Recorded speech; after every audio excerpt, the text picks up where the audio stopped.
नमस्कार बच्चों, हम आज छठी कक्षा के बालराम कथा की पहला पाठ पढ़ेंगे।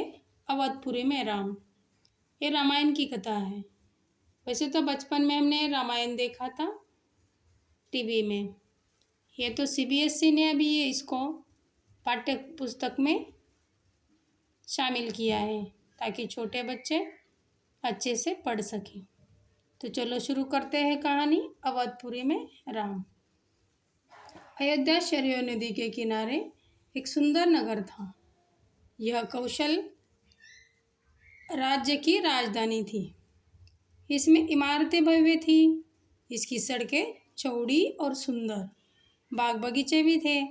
यहाँ कोई सुंदर दुख का विपन्नता नहीं थी, जैसे कि दुख नहीं था। दशरथ यहाँ के राजा थे।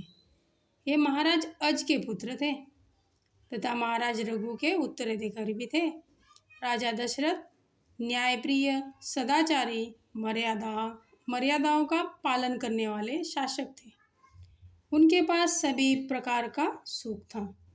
उन्हें एक ही दुख था कि उन्हें कोई संतान नहीं थी। उन्होंने अपने उत्तराधिकारी की चिंता के संबंध में मुनि वशिष्ठ से चर्चा की। उन्होंने कहा, महाराज, आप पुत्र कामेष्टि यज्ञ कर लीजिए। यह यज्ञ करने से आपकी मनोकामना पूरी होगी। तो यह यज्ञ महाराज ऋषिशृंग की देखरेख में हुआ। अग्नि देवता ने महाराज दशरथ को आशीर्वाद दिया। तीनों रानियां पुत्रवती हुई। बड़ी रानी कौशल्या ने चैत्र नवमी के दिन राम को जन्म दिया और मझली रानी सुमित्रा ने 2 पुत्र, लक्ष्मण तथा शत्रुघ्न, और छोटी रानी कैकेयी ने भरत को जन्म दिया। राजमहल में खुशी छा गई। चारों राजकुमार धीरे धीरे बड़े हुए। चारों अत्यंत सुंदर थे तथा उनमें आपस में बहुत प्रेम था। उन्होंने कुशल और अपनी विद्या में दक्ष गुरुजनों से ज्ञान अर्जित किया था। शस्त्र विद्या सीखी। राजा दशरथ को राम सबसे प्रिय थे क्योंकि उनमें विवेक, शालीनता और न्यायप्रियता भी थी। राजकुमार भी विवाह योग्य हो गए। राजा दशरथ भी अपनी संतानों के लिए सुयोग्य बहुएं चाहते थे। एक दिन जब राजकुमारों के विवाह के बारे में मंत्रणा चल रही थी, तब उसी समय महर्षि विश्वामित्र वहां पधारे। दशरथ ने उन्हें ऊंचा आसन दिया और उनके आने का कारण पूछा। उन्होंने राजा दशरथ से कहा कि मैं सिद्धि के लिए यज्ञ कर रहा हूँ। उस यज्ञ में राक्षस आकर बाधा डाल रहे हैं।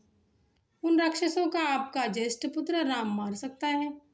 इसलिए यज्ञ की रक्षा करने के लिए अपने ज्येष्ठ पुत्र राम को मुझे दे दे ताकि यज्ञ पूरा हो सके। राजा दशरथ ने कहा, भाई, मेरा राम तो अभी 16 वर्ष का ही है। वह राक्षसों से कैसे लड़ेगा? और वह अपने प्रिय पुत्र राम को नहीं अपने से दूर भेजना चाहते थे।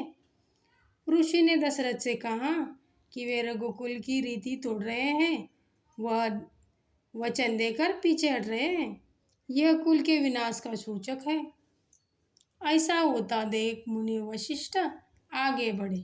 उन्होंने कहा, महर्षि विश्वामित्र सिद्ध पुरुष हैं, अनेक गुप्त विद्याओं के जानकार हैं।